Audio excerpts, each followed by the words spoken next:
Baik, Assalamualaikum warahmatullahi wabarakatuh. Anak-anakku yang Bapak banggakan, Bapak ucapkan selamat datang di kelas 11. Semoga kita senantiasa ada dalam keadaan sehat walafiat, amin. Di pertemuan pertama kali ini, izinkan Bapak memperkenalkan diri. Perkenalkan, nama Bapak Muhammad Billy Sugih Mukti. Bapak mengajar mata pelajaran sejarah Indonesia di kelas 11 IPA. Nah, di pertemuan pertama kali ini kita akan coba bahas materi tentang kolonialisme dan imperialisme. Baik, mari kita mulai.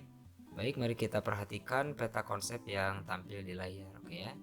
Pertama ada perkembangan kolonialisme dan imperialisme. Berikutnya menceritakan tentang latar belakang, yaitu jatuhnya Konstantinopel pada tahun 1453, ya. Berikutnya tujuan, ada gold, glory, dan gospel yang kita kenal dengan istilah 3G. Ya, berikutnya perburuan mutiara dari timur, penjelajahan samudera mulai dilakukan ke arah timur yang juga sampai ke wilayah Nusantara ya. Berikutnya muncul kekuasaan kongsi dagang VOC dan penjajahan yang dilakukan oleh VOC ya. Itu peta konsepnya mengenai kolonialisme dan imperialisme. Jika berbicara tentang kolonialisme dan imperialisme, tentu saja akan berkaitan juga dengan jalur sutra. Ya, jalur sutra mungkin pernah mendengar istilah tersebut baik dari film ataupun dari buku.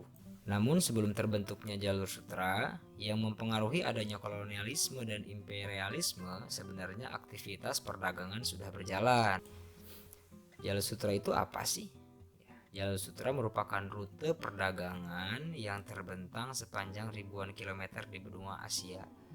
Jadi memang sebelum adanya kolonialisme dan imperialisme, jalur perdagangan tersebut sudah berjalan lama. Mengapa disebut jalur sutra? Karena mengacu kepada kegiatan perdagangan sutra yang dilakukan oleh para pedagang Cina di sepanjang jalur tersebut. Perdagangan ini sudah dimulai sejak masa dinasti Han yang hidup pada tahun 206 sebelum Masehi sampai 220 Masehi ya. Sudah hampir berlangsung selama 4 abad lebih ya. Jadi sudah lama sekali. Istilah jalur sutra mulai populer setelah ahli geografi asal Jerman menyebutkan istilah dalam beberapa kali ekspedisinya ke Cina antara tahun 1868 sampai 1872 ya. Ilmuwan tersebut bernama Ferdinand von Richthofen.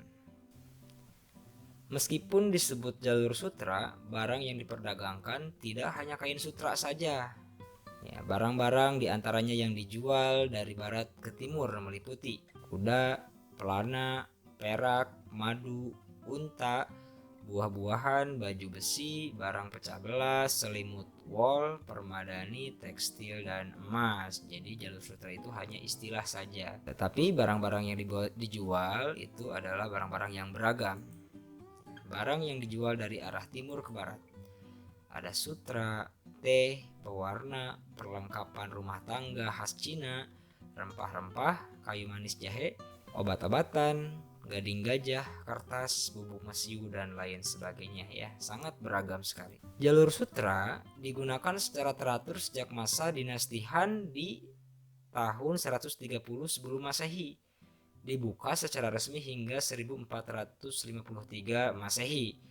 Namun keadaan mulai berubah ketika Kekaisaran Ottoman memboikot perdagangan dengan Barat dan menutup jalur sutra. Hal ini membuat bangsa Barat mencari jalur baru untuk memenuhi kebutuhan yang ada di jalur sutra. Ya, ada terjadi pemboikotan perdagangan yang dilakukan oleh Kekaisaran Ottoman terhadap orang-orang Barat. Inilah yang merupakan salah satu hal yang melatar belakangi bangsa Barat melakukan penjelajahan samudera. Bangsa Barat kemudian beralih menggunakan jalur laut untuk melakukan perdagangan dan mulai mengklaim daerah baru yang mereka temukan merupakan daerah miliknya ya. Ya, bisa dilihat di gambar peta yang ada di layar ya. Warna merah ini merupakan jalur sutra terbentang di benua Asia. Sedangkan warna biru merupakan jalur baru yang dicari oleh bangsa-bangsa Eropa atau bangsa-bangsa barat yang menggunakan jalur laut atau maritim. Dampak dari berubahnya jalur sutra itu apa sih? Bangsa Eropa mulai mengklaim beberapa tanah yang mereka temui atas nama bangsa mereka. Berikutnya mereka memperkenalkan budaya dan agama dengan misi-misi tertentu. Itu ya diantaranya dampak dari pencarian jalur baru oleh bangsa Eropa. Pada masa praaksara hingga masa kerajaan, bangsa Indonesia sudah terkenal handal dalam bidang kemaritiman. Tentu sudah terjadi pula perdagangan pada masa tersebut. Adapun barang yang dijual pada masa itu yaitu nekara, tembikar, dan perhiasan. Jadi memang sudah sejak lama bangsa atau masyarakat yang ada di Nusantara juga melakukan perdagangan dengan bangsa-bangsa luar gitu ya. Kerajaan Nusantara sudah cukup sering melakukan kontak dengan bangsa-bangsa dari luar. Sebagai buktinya, yaitu terjadi pernikahan antara Raja Majapahit Brawijaya dengan Putri Campa yang berasal dari Cina. Selain itu, di Nusantara sendiri, Kerajaan Singosari bisa dibilang cukup maju dalam bidang perdagangan. Mereka membeli rempah-rempah yang berasal dari Maluku yang akan dijual kembali kepada kerajaan atau bangsa-bangsa di luar Nusantara ya. Jadi proses perdagangan atau kegiatan perdagangan sudah terjadi juga di Nusantara begitu lama ya, dari wilayah satu ke wilayah lainnya yang berjauhan. Akhirnya, bangsa-bangsa dari luar mulai mengetahui bahwa rempah-rempah berasal dari Maluku dan mereka mulai berlayar sendiri ke daerah Maluku. Sehingga itu adalah awal mula dari kolonialisme dan imperialisme di Nusantara. Oke, berikutnya, apa itu kolonialisme?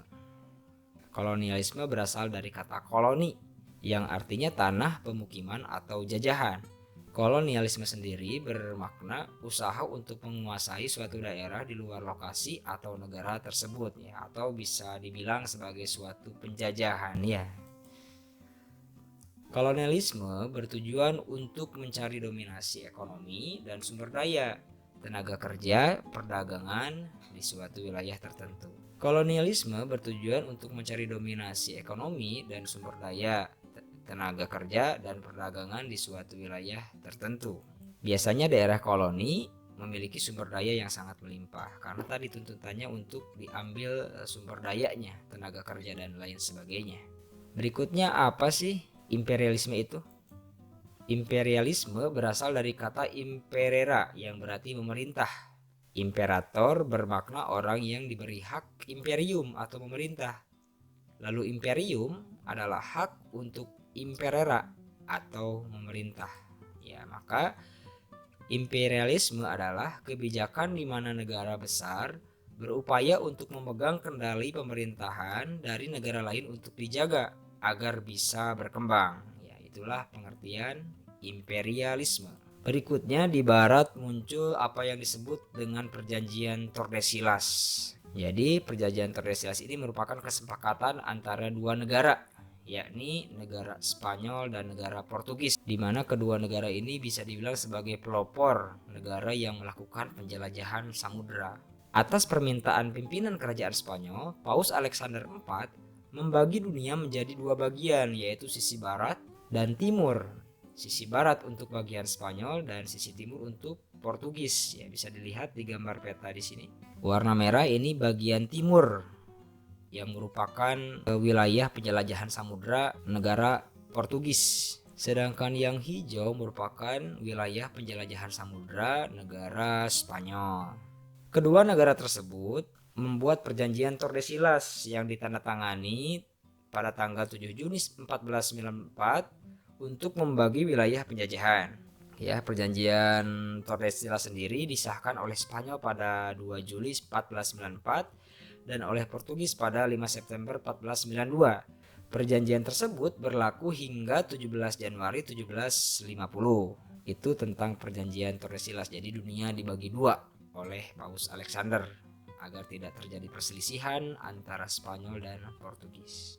Berikutnya semboyan imperialisme kuno atau yang akhirnya menjadi tujuan dalam imperialisme yang kita kenal dengan istilah gold, glory, dan gospel. Ya, gold itu dimaknai atau artinya adalah kekayaan, glory kejayaan, dan gospel tugas suci menyebarkan agama. Jika ada istilah imperialisme kuno, maka ada juga imperialisme modern, ya. Imperialisme modern ini terjadi pertama kali di Inggris karena revolusi industri.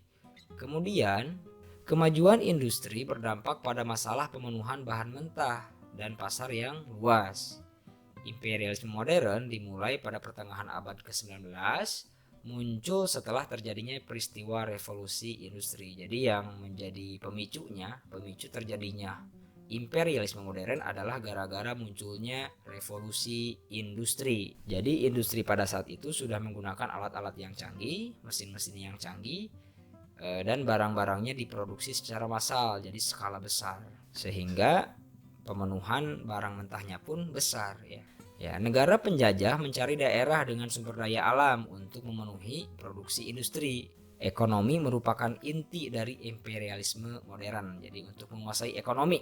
Berikutnya muncullah paham merkantilisme. Merkantilisme adalah teori ekonomi yang menyatakan bahwa kesejahteraan suatu negara ditentukan oleh banyaknya aset atau modal yang dimiliki oleh negara tersebut. Pada abad ke-15 sampai 17 terdapat paham bahwa emas merupakan salah satu standar untuk mengukur kesejahteraan suatu negara.